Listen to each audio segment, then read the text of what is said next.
Então, vamos iniciar nossa live com o tema da violência institucional no ensino superior. Vou apresentar aqui os slides.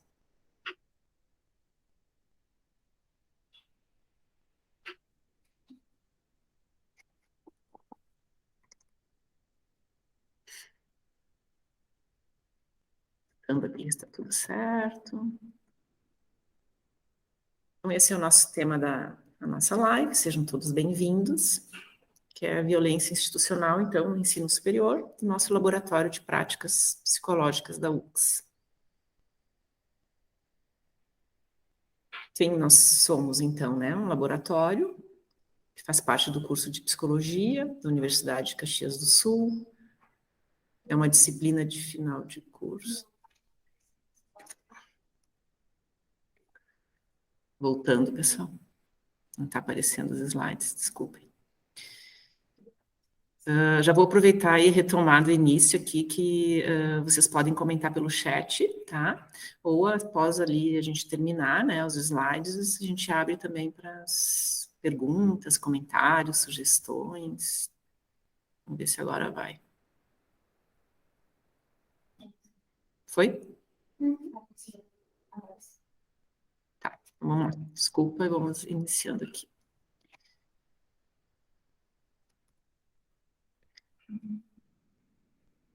Então, a violência institucional, né? Nós somos, então, do laboratório, do curso de Psicologia, é uma disciplina, né, de final de curso, que ocorre nas dependências do Serviço de Psicologia Aplicada, CEPA, desta universidade. Temos aqui nossas redes sociais, né, então, no Face, Laboratório de Violência, no Instagram, e o nosso e-mail, né, dos quais vocês podem estar nos encontrando e deixando suas mensagens, perguntas, sugestões. Então, temos aqui os acadêmicos desse semestre, né, a Ângela Brum, o Elison Fernando da Cruz, a Ellen do Amaral, Kátia Cardoso, Luísa Frisso, Marinês de Moura, Natália Luize, Sandrine Zanotto, e eu, então, professora Raquel Conte.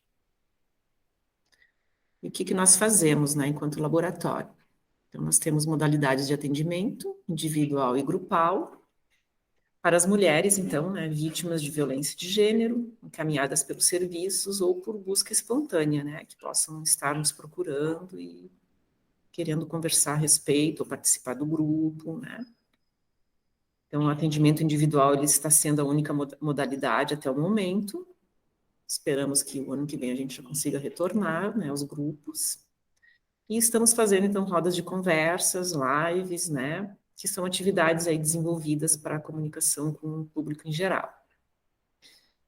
Os agendamentos, né, pela Coordenadoria da Mulher, então, ocorrem quando as mulheres vão ao Centro de Referência da Mulher, na Prefeitura, e solicitam, né, ou demonstram interesse ou algum tipo de necessidade, né, de apoio psicológico, são encaminhadas para a gente.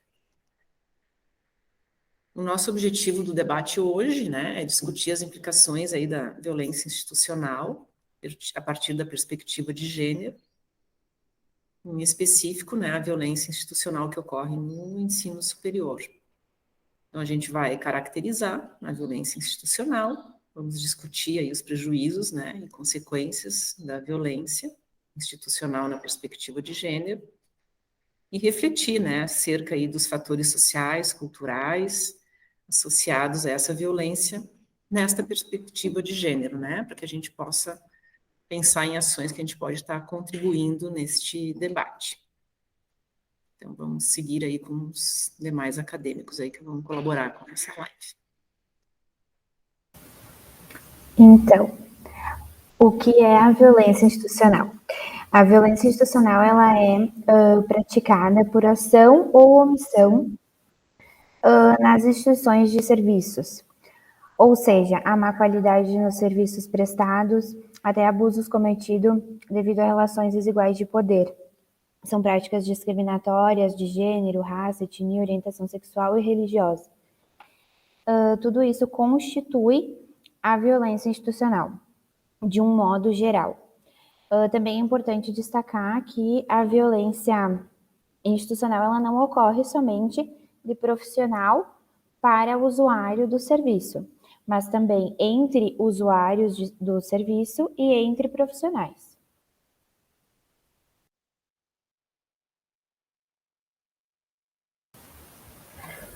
A gente fala um pouquinho, né, o que mantém essa violência institucional, e um dos principais motivos, uma das principais fatores que mantém é a invisibilidade da violência que ocorre no âmbito institucional.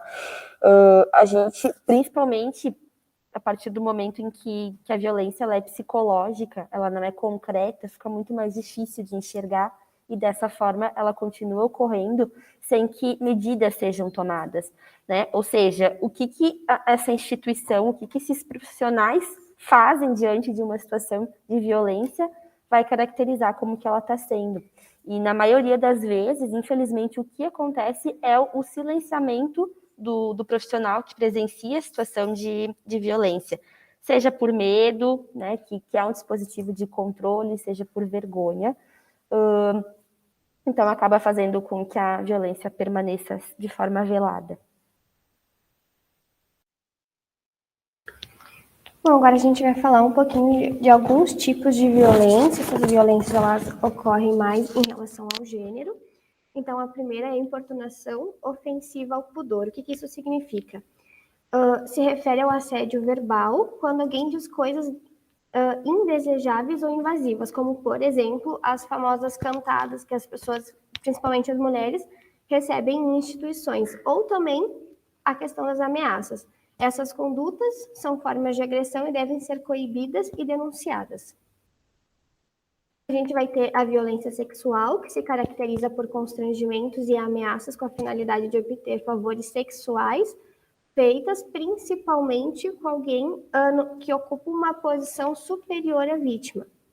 E aí, como estupro, a gente também considera a questão de tocar nas partes íntimas sem o consentimento, o que também vai ser enquadrado como estupro dentro de outros comportamentos. Então, constranger alguém mediante violência ou grave ameaça a ter conjunção carnal ou praticar ou permitir que se pratique um ato libidinoso é considerado também como uma forma de estupro.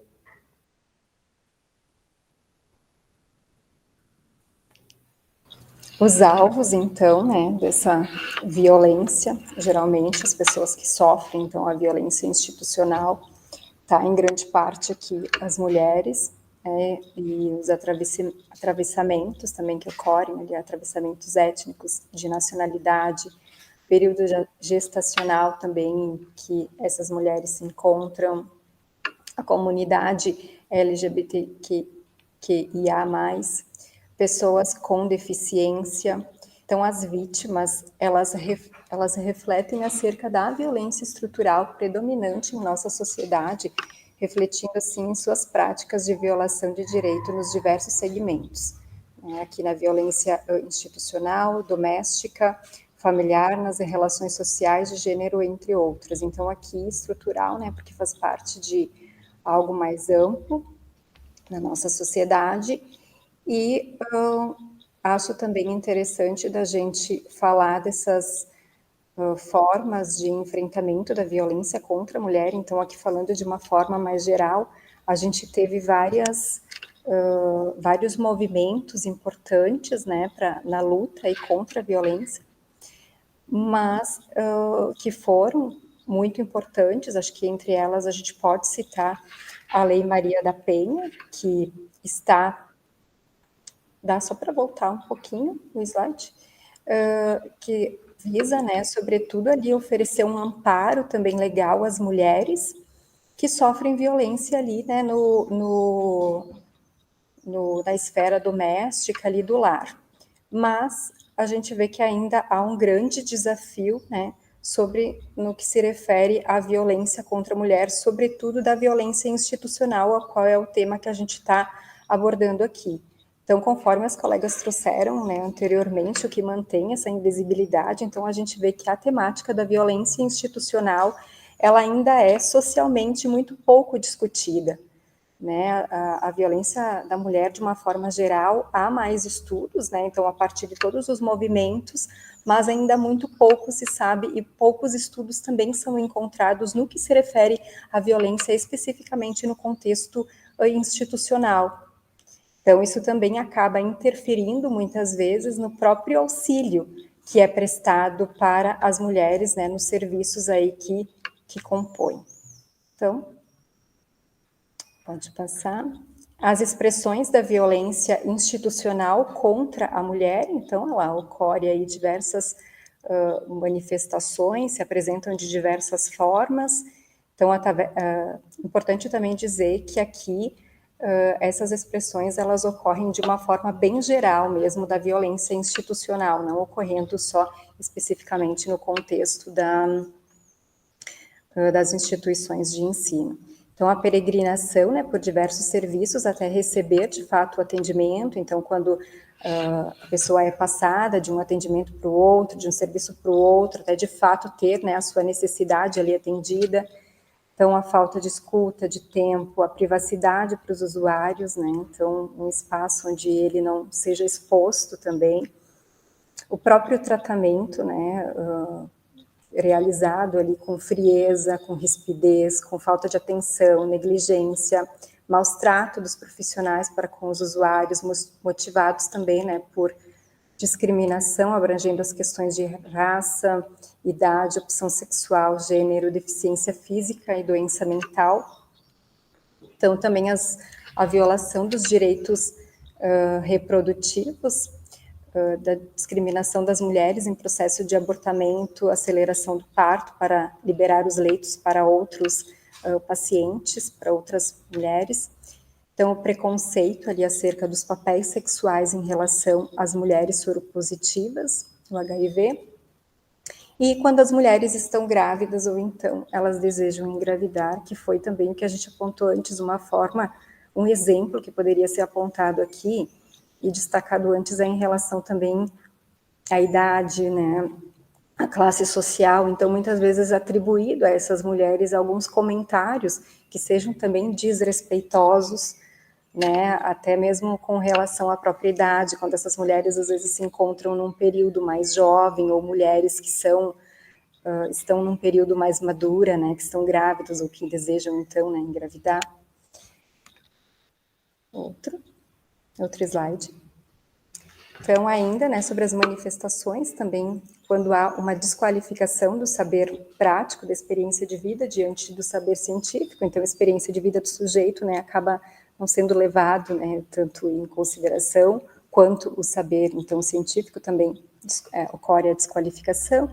Então, a tortura e violência física, a banalização das necessidades e direitos dos usuários, e as críticas ou agressões a quem expressa desespero diante da ausência de serviços que atenda à sua necessidade, ao invés de promover uma aproximação e escuta atenciosa, visando acalmar a pessoa e fornecer informações necessárias. Então, a gente vê aqui uma série de condutas, né, de comportamentos muito mais hostis do que, de fato, acolhedores, né, ao invés de acolhedores ou humanizados. Então, falando um pouco sobre a violência institucional no ensino superior, tem alguns dados que o jornal Intercept realizou, então, uma busca que fez um levantamento que aponta que pelo menos 556 mulheres entre estudantes, professoras e funcionárias foram vítimas de algum tipo de violência em instituições de ensino superior. E essa violência contra a mulher nas universidades, ela é uma realidade, porém, as informações elas são pouco estruturadas sobre as ocorrências no Brasil. Então, entre os casos, há assédio sexual, agressão física ou psicológica e estupro.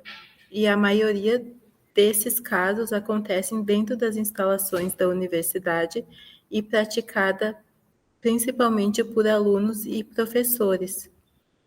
E essa análise, então, ela partiu de 209 ocorrências que foram levadas às instituições, e algumas delas, um agressor foi apontado por mais de uma vítima. Então, como pode ser visto aqui no gráfico, 60% dos casos os agressores eram alunos, em 45% docentes, e os demais, então, são pessoas que não foram identificadas. Depois tem mais alguns dados, que daí falam sobre as ocorrências por locais. Quase 80% dos crimes aconteceram no campi, 9 delas dentro de banheiro e 5 nas moradias universitárias e arredores, por exemplo, em estacionamentos, pontos de ônibus. E também na internet ocorre bastante desses casos, e jogos universitários e viagens.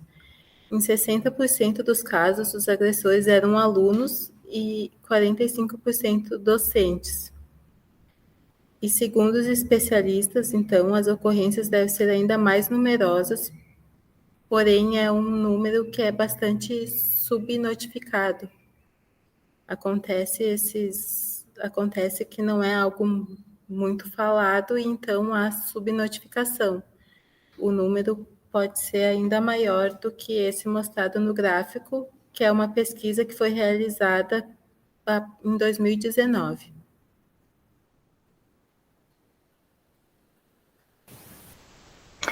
Então, a seguir, nós trouxemos um exemplo de tudo isso que vem sendo falado, especialmente sobre a violência institucional nas universidades, a partir de um documentário Rompendo o Silêncio. A gente vai exibir.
Enquanto nós mulheres estivermos ganhando menos. Brincadeira de um é humilhação do outro. Isso não é brincadeira, isso é violência. Eles não podem colocar o aluno recém-ingresso na universidade numa situação de humilhação. É a gente não acreditar nos casos de assédio e abafar. Eu conheço um negro no meu curso, apenas. E professor negro nunca vi. A gente sempre diz que ser mulher negra no espaço acadêmico é uma vivência de solidão. Um tipo de machismo ocorre no sentido de fazer com que a mulher seja humilhada por ser mulher. O problema é ter que correr atrás de um respeito aqui que muitas vezes a gente não tem simplesmente por ser gay. O modus operandi da universidade é não abrir espaço para discussões sobre crimes que acontecem.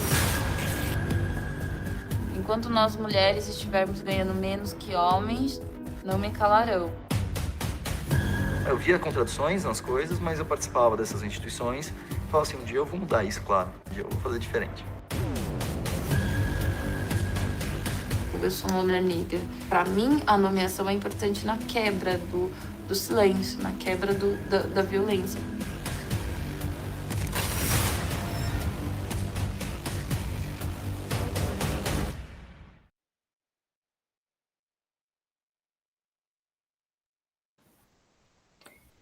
Então, falando um pouco dos objetivos do documentário, ele visa promover a reflexão acerca do lugar das universidades diante dessas situações.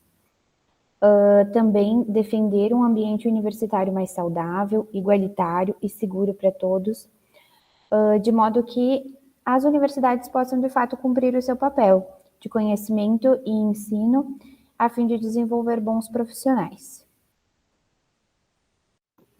Bom, então, é um documentário que ele foi lançado este ano, no mês de setembro.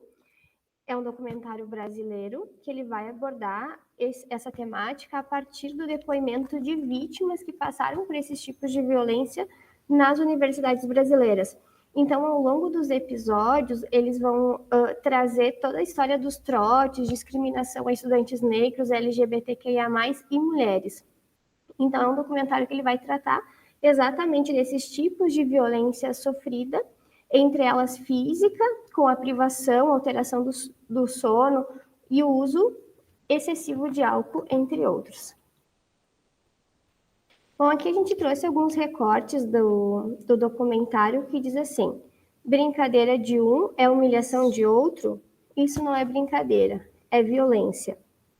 Não se pode colocar o aluno recém-ingresso na universidade em uma situação de humilhação. Eu conheço um negro apenas no meu curso. Um professor negro nunca vi. E tem que correr atrás aqui de um respeito que a gente simplesmente não tem por ser gay. Então, aqui a gente pode pensar o quanto que as questões como, por exemplo, o racismo estrutural é reproduzido dentro das universidades. Quando a gente não tem alunos e a gente não tem professores negros, a gente tem que, sim, olhar com criticidade todas essas relações que vão se estabelecendo, que, sim, é reflexo de uma sociedade racista, discriminatória, machista. Então, a gente tem que sempre atentar a essas questões. Volto. Então, a gente também acabou pegando a fala da diretora de produção, né, da Mariana, que ela traz, né, a questão da discussão. A universidade é o reflexo da sociedade. Acontece violência de todo tipo, dentro e fora do âmbito universitário. Infelizmente, assim como na sociedade, as mulheres, os LGBTQI+, os negros e todos os outros grupos minoritários são mais vulneráveis a abusos e violência. Então, é bem o que a série retrata e o que a gente está tentando trazer hoje, né? O quanto que esse grupo, né, acaba sendo excluído, acaba sendo vítimas de violência dentro desse espaço, né?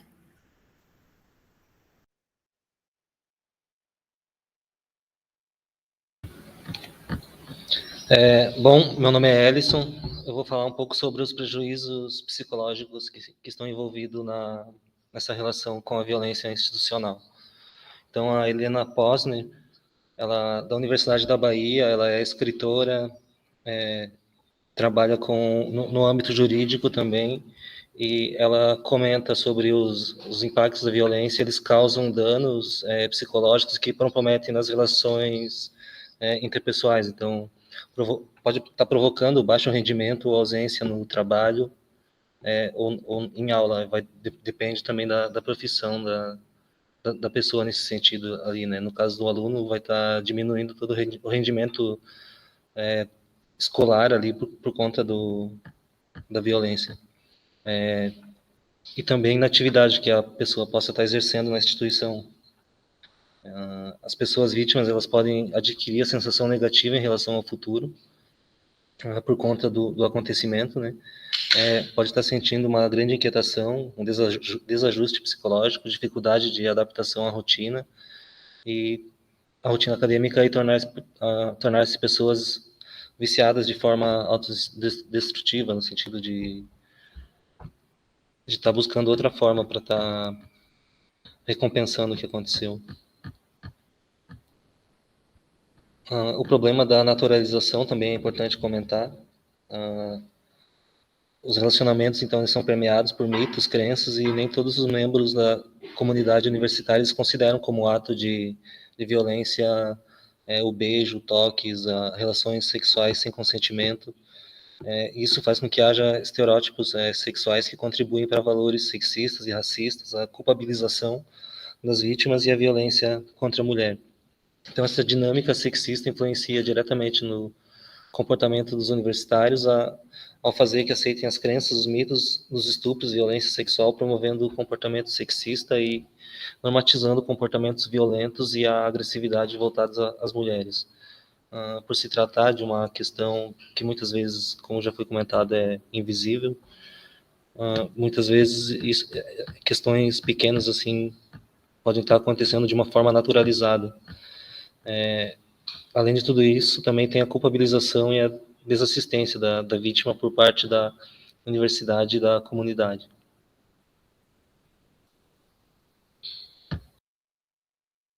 Então, além do exemplo que a gente trouxe do documentário, tem alguns outros filmes e documentários que também retratam a violência em diversos âmbitos e de diversas formas.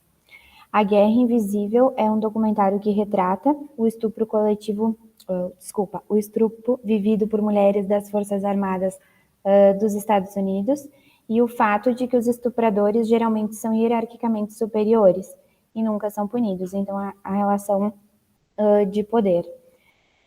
Ele está disponível no YouTube completo. Os Acusados é um filme baseado em uma história real de uma mulher vítima de estupro coletivo, então, em um bar que essa mulher enfrenta a culpabilização e descrédito do sistema de justiça para provar que houve o estupro. Também está disponível no YouTube. Além desses, tem o documentário As Justiceiras de Capivari, que retrata um grupo de mulheres que combate a cultura do estupro em uma região da Baixada Fluminense. Ele é bem curtinho, 10 minutos, e também está disponível no YouTube. E Precisamos Falar com os Homens, uma jornada pela igualdade de gênero, que é um documentário produzido pelo Eles por Elas, um movimento pela igualdade de gênero e empoderamento das mulheres, cujo objetivo é engajar homens e meninos para novas relações de gênero sem atitudes e comportamentos machistas. Disponível também no YouTube.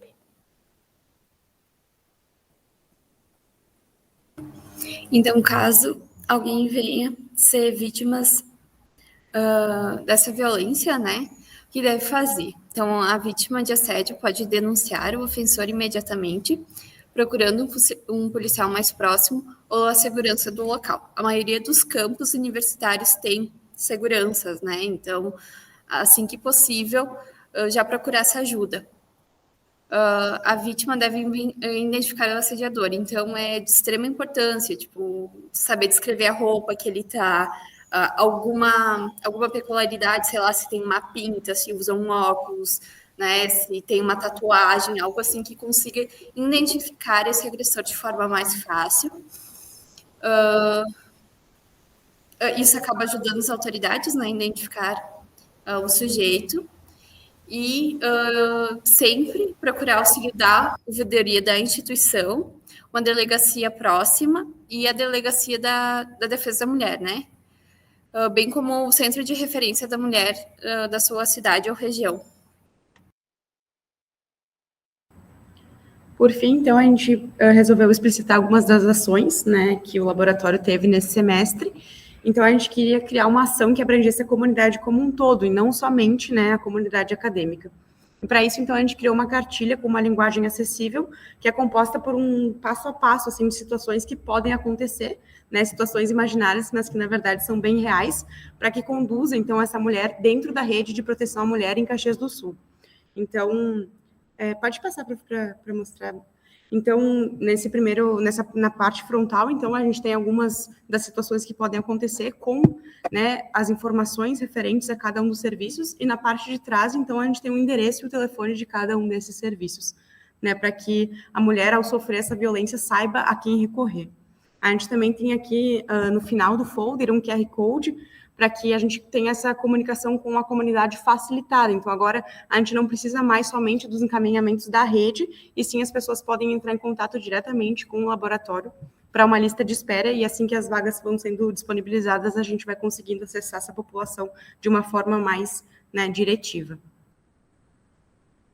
Aqui, então, tem algumas das fotos, né, da distribuição das cartilhas. A primeira foto, então, é na Praça das Feiras, né, num sábado de manhã, na Feira do Agricultor. A segunda foto, então, foi uma da distribuição das cartilhas que ocorreu aqui na universidade, numa sexta-feira de tarde. A terceira foto diz respeito à distribuição das cartilhas na delegacia de polícia. E a quarta foto, então, diz respeito à distribuição das cartilhas na Praça Dante, num dia que estava tendo vacinação na praça. E a outra atividade que a gente desenvolve, então, enquanto laboratório, é o atendimento individual a mulheres, né? Como a prof ressaltou no início, os atendimentos grupais estão suspensos por causa da pandemia, então os atendimentos estão sendo realizados de forma individual. Então, nesse semestre, a gente recebeu 12 encaminhamentos do Centro de Referência da Mulher para o serviço, né, para aqui para o laboratório, e destes 12, 5 permanecem em atendimento até hoje. Muito obrigada a todos pela atenção. Aqui a gente ressalta, então, os canais de comunicação com a gente.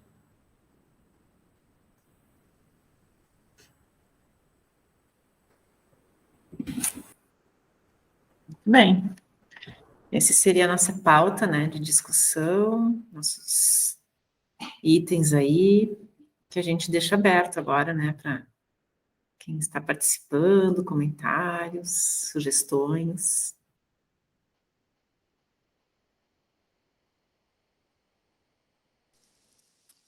Oi, gurias e Ellison. Primeiro, parabéns para vocês pelo trabalho que vocês têm realizado no laboratório, né? Não é uma temática fácil de abordar, de ler sobre, né, e de atuar em cima disso, né? Então, principalmente para vocês porque são mulheres, né? E para o Ellison, né, por ser homem e olhar para todas as violências, né, que a figura masculina, né, comete contra as mulheres, e isso dói também, né, olhar para isso. Então, a gente escolhe as coisas de acordo com o que nos é familiar, né? A gente tem, é assim que a gente vive, né? E eu queria saber, na verdade, se vocês já sofreram violência institucional. Que eu acho que é importante, né, tá academizando o conhecimento, né, tá falando sobre isso de maneira racionalizada, assim, mas eu acho também que é importante quando a gente olha para quem produz esse conhecimento, né, no caso vocês que fizeram esse trabalho, né, enfim, e conseguiram lançar isso para a prática, não apenas para a academicidade, né, e isso também é um papel difícil. E eu queria, assim, ouvir de vocês, se vocês já sofreram violência institucional, né, porque a gente fala sobre algo que nem, por exemplo, pobreza ou violência, favelas, e a gente pensa em Rio de Janeiro, pensa lá fora, enfim, e aí a gente esquece de pensar que tem aqui também, né. E, claro, respondam se quiserem, se sentirem à vontade, né, mas... E depois ouvir de vocês como é que foi para vocês trabalharem com esse tema, tendo esse impacto em vocês direta e indiretamente, por serem mulheres e homens, né, que é uma temática bem pesada, assim, se a gente parar para olhar para as violências que ocorrem.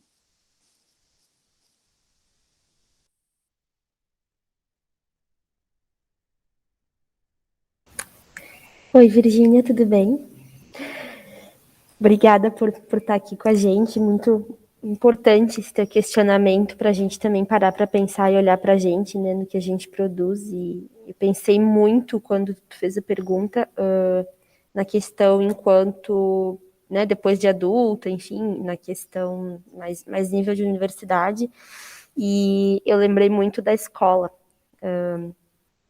nessa questão institucional, assim, do quanto... Esses dias eu encontrei um amigo e a gente parou para lembrar dos tipos de violência institucional por parte da direção e de professores da escola que a gente estudava, do quanto a gente sofreu durante... A gente estudou da primeira série até o terceiro ano, durante todo esse período, mas principalmente no final, assim, no terceiro ano ali do médio, e o quanto isso impacta, né? O quanto, muitas vezes, até mesmo em terapia, a gente vai se dar conta, nossa, eu tenho essa rigidez toda por causa de coisas que eu passei lá e que tinham a ver com essa violência também. Então, bem interessante essa tua provocação, assim, para que a gente também olhe para isso, né?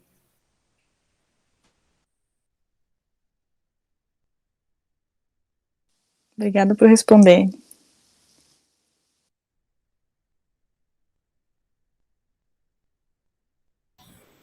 Virgínia, querida.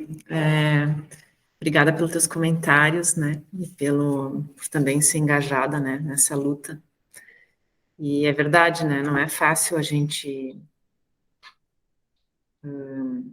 falar sobre isso, né? A gente como sendo mulher, né? E é bem complicado.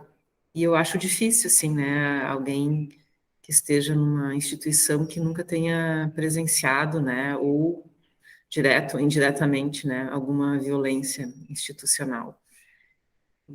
Porque como é muito naturalizado, né? Banalizado, muitas vezes a gente pode não identificar no momento, né? Como a Ellen aí está trazendo, às vezes é depois de anos, né? Às vezes lá na psicoterapia que a gente vai se dar conta, né? E aí a situação também, muitas vezes, assim como temos com a violência contra as mulheres, né? E cadê as provas, né? E como fazer com que essa violência ela realmente possa ter visibilidade, né?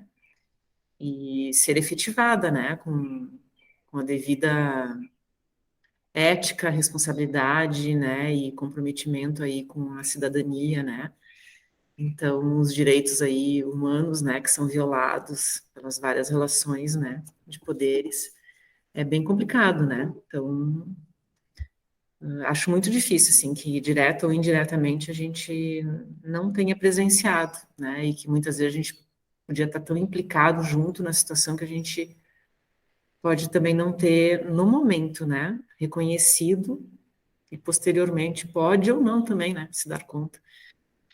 Mas acho que à medida que a gente vai se dando conta, a gente também poder pensar nessas estratégias de discussão, de debate, né, de espaços para falar sobre isso, né, e realmente uma efetivação de serviços também, né, nas instituições de ensino para essas escutas, né, porque também fico pensando, nunca fiz uma pesquisa, né, sobre isso, mas acho que talvez seja um tema interessante, né, fico pensando para onde vai também daí essas denúncias, né? Porque muitas vezes para dentro da própria, né, instituição, e qual é o caminho que isso tem, qual é a visibilidade, né, que isso é dado.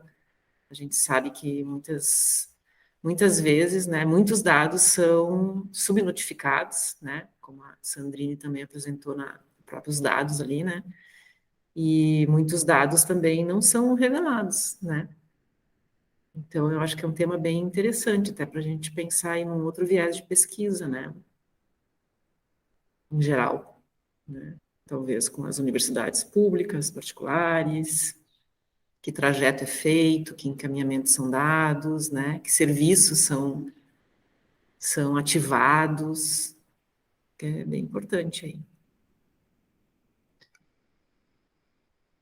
Vou deixar o restante agora, ver se querem comentar. Então, Virgínia, obrigada pelo teu questionamento. Também me fez pensar bastante. Eu já vivi uma violência institucional, não no âmbito universitário, mas já passei por isso e eu digo que dói muito e deixa muitas marcas que a gente tem que estar lidando aí, né? E dói ainda mais quando essas violências são praticadas de mulheres para mulheres. Eu acho que isso é uma coisa assim que mais me marcou de tudo isso. O que me mobilizou bastante a pensar sobre este assunto e também em discussão com os colegas, porque isso tudo se deu muito em discussão, foi para onde vai tudo isso? O que é feito com isso? O quão silenciado né? Então, poder pensar sobre isso e tá abrindo um espaço de fala para este assunto, porque a gente tem que começar a falar sobre isso, não simplesmente a ler sobre nas manchetes, né, que às vezes aparecem. Então, eu acho que foi um pouco disso. Que bom que tu tá aqui.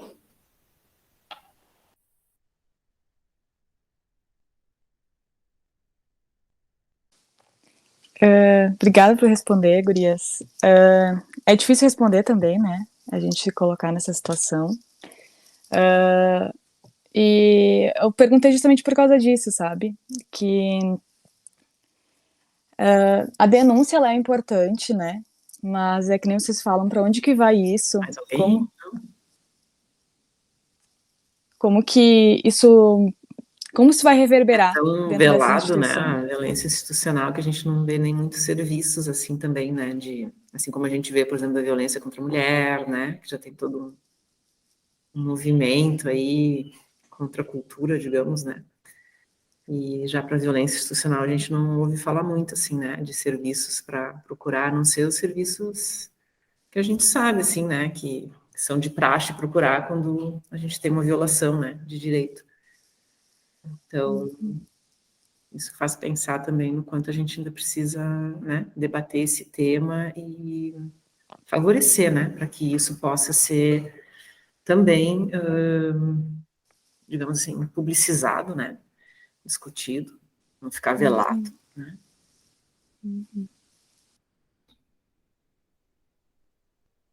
Eu queria comentar, quando a Virginia comentou ali sobre os impactos diretos e indiretos, né?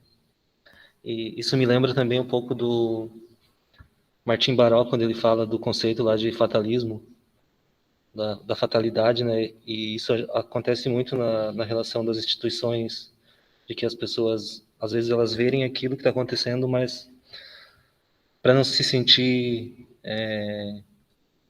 impactado por aquilo, ela tenta não enxergar aquilo, né? Então, no meu caso, como futuro profissional, também eu penso nisso, de que o impacto talvez não venha diretamente, mas indiretamente se apresenta, né? Então, nesse sentido, a questão da fatalidade, eu penso desse atravessamento, né, de identidade, né?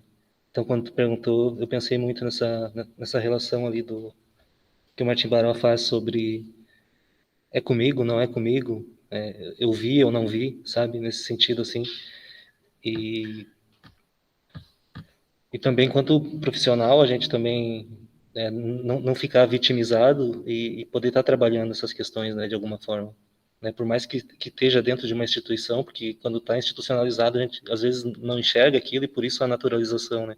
Porque às vezes é até uma naturalização, não sei a palavra para o que eu queria falar agora, mas uma naturalização meio que é inocente, né? Para algumas pessoas quando elas não percebem. Então, obrigado pelos comentários.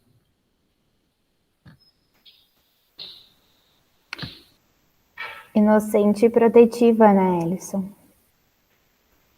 Muitas vezes é para também conseguir suportar. E uma coisa que também fica reverberando em mim, quando a gente fala de denúncia, porque, bom, né, é preciso fazer a denúncia para que as pessoas sejam responsabilizadas, né? Então, mas também fico pensando que isso também abre muito espaço para a culpabilização dessa mulher no momento em que ela não denuncia, né? No momento em que a gente está colocando nela a responsabilidade de resolver um problema que não foi ela que causou, né? Mas entendo a importância da denúncia, enfim, né? A gente sabe sobre isso, mas também, em se tratando de violência institucional, o que também precisa ser olhado é não das formas de denúncia, mas o porquê que precisa ser feita uma denúncia sobre isso, por que isso não foi trabalhado antes. Que tem muito, a psicologia tem um pouco disso, né? E, na verdade, os serviços como um todo, essa questão muito da remediação, né? De que espera-se acontecer algo para que se pense sobre isso. E isso é muito grave em se pensar das dissidências, né, como um todo, de pessoas não binárias, enfim, de pessoas que não estão aí, né, sendo vistas, né, aos olhos da burguesia e tudo mais, principalmente em se tratando de, por exemplo, da UX, que é uma universidade particular, né. Então, pessoas que não estão sendo visibilizadas nessas universidades, o problema delas nunca vai ser visto de maneira anterior a uma violência. E como isso é importante também de ser trazido, e que tem pessoas que, por exemplo, a gente não tem colegas travestis, trans, né?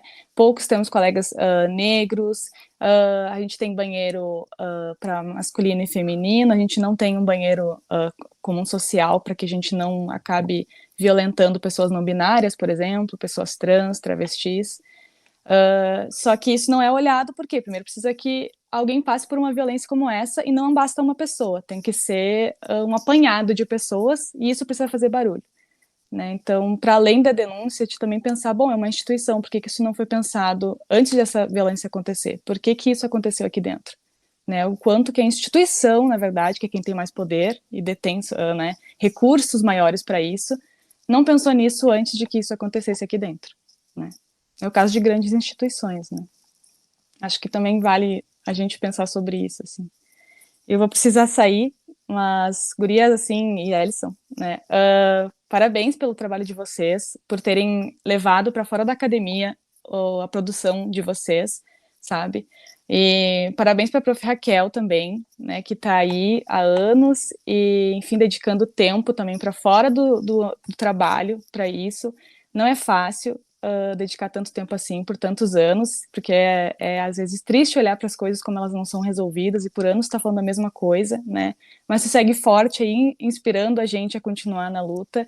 Então, parabéns para todo mundo, parabéns, Ellison, por estar aí olhando para as violências, né? Que os homens também fazem contra as mulheres. E também isso dói, olhar para isso. Então, parabéns, gurias, e beijo para vocês. Obrigada, querida. Obrigada por estar com a gente também.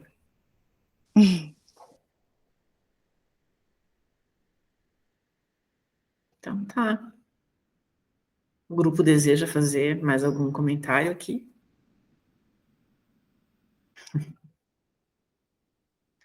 Antes de encerrarmos a nossa live. Acho que é isso, né? Fica a dica aí de um tema aí para a gente debater mais e refletir.